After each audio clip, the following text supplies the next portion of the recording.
Draft forms can be deleted without any repercussions. However, submitted forms should be archived instead.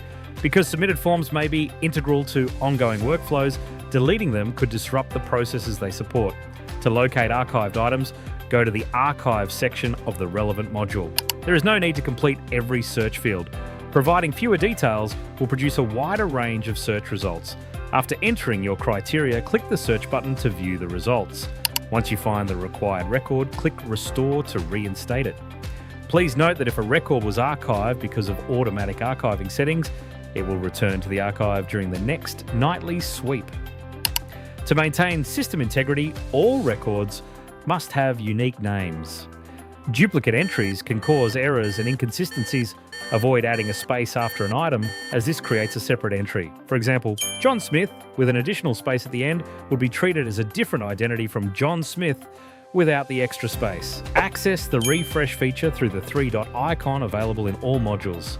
Use it to update your data seamlessly while switching between tabs in Kynection without being logged out, as may happen with a traditional browser refresh.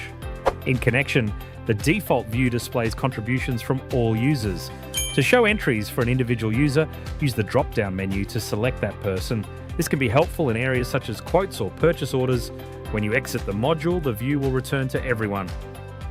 In the toolbar, the export function is represented by a cloud icon with a downward arrow.